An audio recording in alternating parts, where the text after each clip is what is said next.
Olá, queridos, tudo bem? Eu sou o professor de História Márcio Branco e estou com vocês nessa quarentena, ou seja, nessa reta final para o Enem. E eu trouxe para vocês agora um tema muito importante, que é a Guerra do Vietnã e seus reflexos nos Estados Unidos. A Guerra do Vietnã, galera, aconteceu mais ou menos entre 61 e 73. Por que mais ou menos? Em primeiro lugar, porque ela começara antes, na Indochina, que é antes do Vietnã, a colônia francesa. E por que mais ou menos em 73? Porque os Estados Unidos saíram fugindo em 73, mas ainda mantinham dentro do Vietnã forças rebeldes. Mas um marco historiográfico é 6173. E por que essa guerra é tão importante? Primeiro, porque ela é muito longeva, né? Ela vai de 61 a 73. Mas principalmente pelo seguinte: os Estados Unidos supunham, no início da guerra, que a vitória seria fácil. E como a vitória seria fácil, o que os Estados Unidos fizeram? Enviaram muitos jornalistas para a linha de frente. Por que eles enviaram jornalistas para a linha de frente? Porque os jornalistas iriam retratar o quê? A vitória estadunidense, correto? Só que o que aconteceu, galera? Aconteceu o Ho Chi Minh. Quem é o Ho Chi Minh? Ho Chi Minh é um general do exército Vietcong que criou uma estratégia muito interessante que vai abalar a força bélica estadunidense. Por que vai abalar a força bélica estadunidense? Eu trouxe para vocês 3 imagens muito legais. Olha para cá. Repara essa turista. O que ela está fazendo? Ela está entrando num túnel construído pelo exército do Vietcong. Aqui, ó. Desculpa, gente. Ela está entrando num túnel construído pelo exército do Vietcong para a guerra.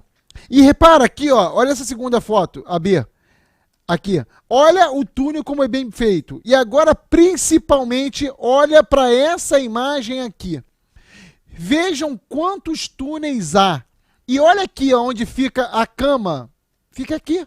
Aonde fica o hospital? Aqui. E cada túnel desse é muito pequenininho. Eu não entraria num túnel desse, porque eu sou meio claustrofóbico, nem que me pagassem muito. E o que aconteceu? Por que esses túneis são importantes? Pelo seguinte, repara bem, a floresta é densa.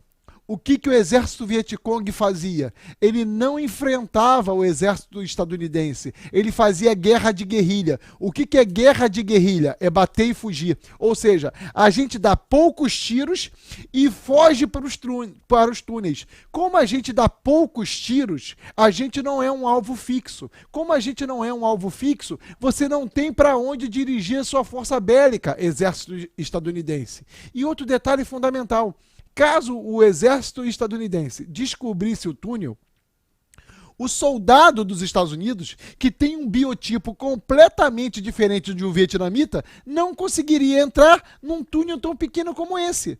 Aí você falou erroneamente: mas basta explodir o túnel. Olha para cá. Explodir o túnel, que está aqui, por exemplo, não vai inviabilizar toda a rede de túneis. Entendeu a parada ou não? Então, a força bélica dos Estados Unidos não conseguiu atrair o sucesso que ela esperava. E o que acontece?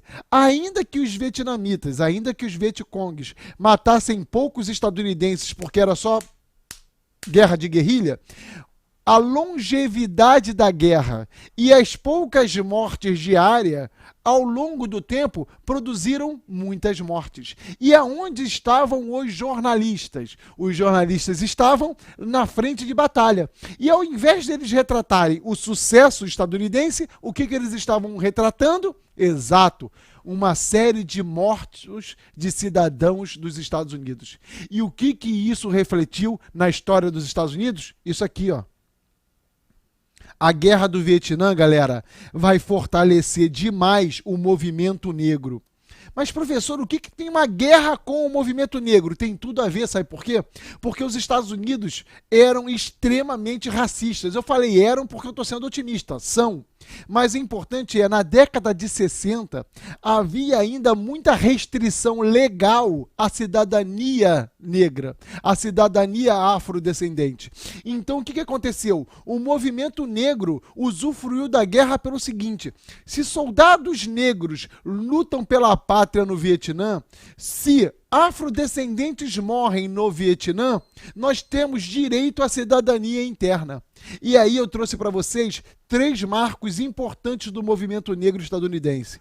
À esquerda estão os Panteras Negras, aqui está o pastor Martin Luther King e aqui o Malcolm X. Qual é a diferença? Os Panteras Negras não têm veia religiosa, os Panteras Negras são um movimento político que tenta policiar os bairros negros, dizendo que a polícia dos brancos é opressora.